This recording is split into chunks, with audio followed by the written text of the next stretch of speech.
is very talkative, but in a good way, not in an annoying way. You know? That is an important distinction. Some people, they talk a lot, you know, like me. Right. Kind of annoying. Yeah.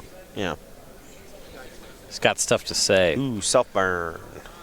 Sasser gets really excited. I bet he has some opinions on the London Mulligan. Us Bama boys. You know.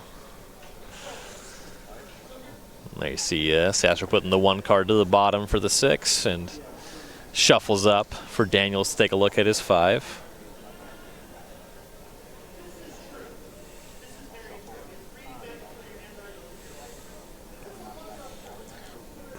All right, Vincent going to be taking a look at this 5-card hand. Going to see if it's keepable.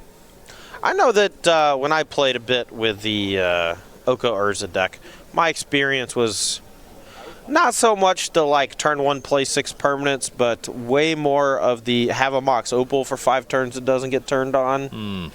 You know? I'm no stranger to that. Those feel bad. It's like, oh, well, I have 2 Metallic Rebuke and 2 Cryptic Commands and 2 lands and a Mox Opal.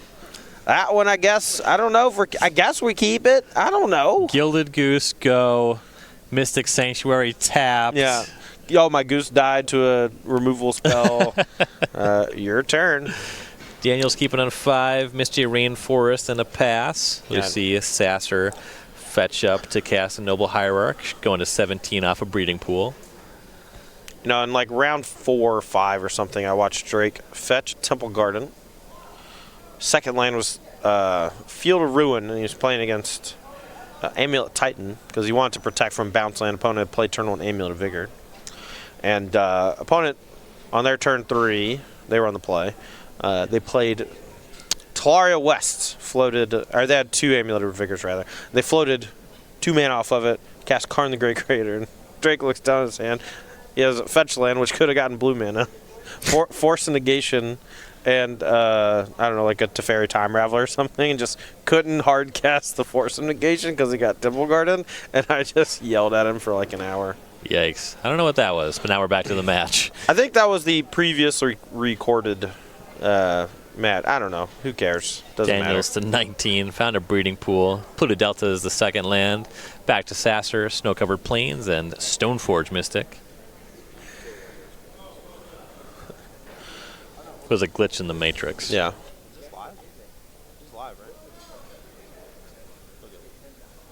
Sword of Feast and Famine is the find.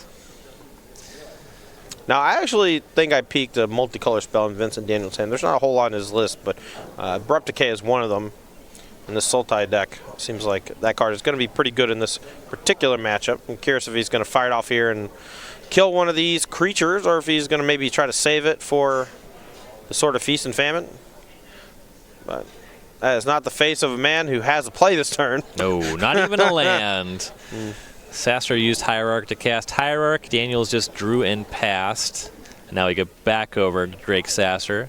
He's going to play Misty Rainforest. A good amount of mana to work with. We know about a Sword of Feast and Famine in hand. He's going to cast a second Stoneforge Mystic. Now, this is going to allow him to do is tutor up Batterskull.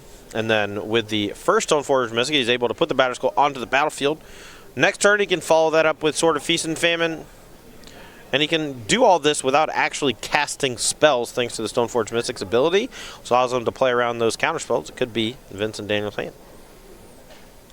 Doesn't seem like he has too many artifacts, you know. Noble Hierarch attacks for 2.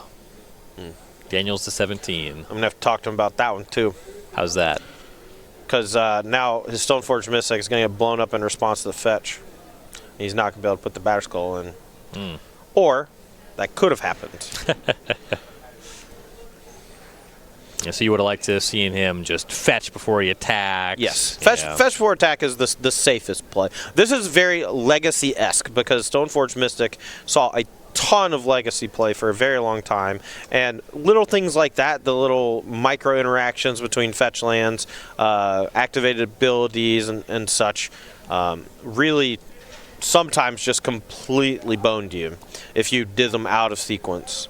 Like, there's this weird trick with Stoneforge Mystic where you actually put the activated ability of Batterskull in the stack to return to your hand, and before that resolves, or sorry, you do it the other way. Activate Stoneforge Mystic, and then with that ability on the stack, you bounce Batterskull. Because if you just spin 3 to bounce Batterskull, your opponent can bolt your Stoneforge Mystic in response, and then you just have Batterskull in hand. Can't even reset it. Micro interactions. That's the kind of thing you could probably play Legacy for 3 years and never realize if nobody told you. Right. No, I mean, I had a lot of really smart people around me when I was playing a lot of Legacy back in the early 20-aughts. Is that what we're calling them? The 20-teens? The 20-aughts? The oddies. The oddies? Yeah. Wow, that's horrible. Oh, wait, no, it's the 20-teens, right? The oddies were the 2000s. Yeah, right? yeah. So during the the 20-teens, teens. you know, played a lot of Magic with a younger Jerry Thompson. And he was very smart. Still is. Well, less so, but look, as you get older, that's just how it goes. All right, well, that Abrupt Decay does take care of the Germ token, which means that no damage was dealt to Vincent Daniels. He's got a lot more time, but passing on the turn, still stuck on 2 land, and Drake here are going to start, I don't know, piling on the damage. With sort of Feast of Famine, unless Daniels has another way to kill it. So Feast of Famine in, Daniel's still missing that 3rd land drop. He's at 14 because they had to fetch Shock for the Decay. Sword of Feast and Famine equipped to a Stoneforge Mystic. Making a double Exalted attack for 5. Daniel's to 9. He will discard a card, and Sasser will untap those lands. Yeah, and he has a Spellcaller at the ready, as well as a Dismember. I think he's got this one relatively wrapped up, just waiting on Daniels to start casting some stuff so he can play his reactive spells and really put the hammer down. Because once Vincent Daniels lets the shields down, that Batterskull is just going to get equipped, and it's going to end the game. Well, there's that 3rd land. It's Polluted Delta. Daniels fetches to 8. But through a Spell Queller, it's going to be really tough to do anything relevant. I didn't even see Spellcaller in hand. You just know how I knew. Because there's an Oko uncast. Well, there's an Oko cast by Daniels, and there is the Spell Queller. Yeah, and that's going to leave him tapped out. That Spellcaller is going to come down. There's 4 power worth of attackers, plus the Batterskull being equipped, plus the Sword of Feast and Famine. That's all she wrote for Vincent Daniels. We're going to have our 4th member of our top 4 here in Knoxville. Yeah, Sasser will be able to roll this up this turn. Daniels is tapped out.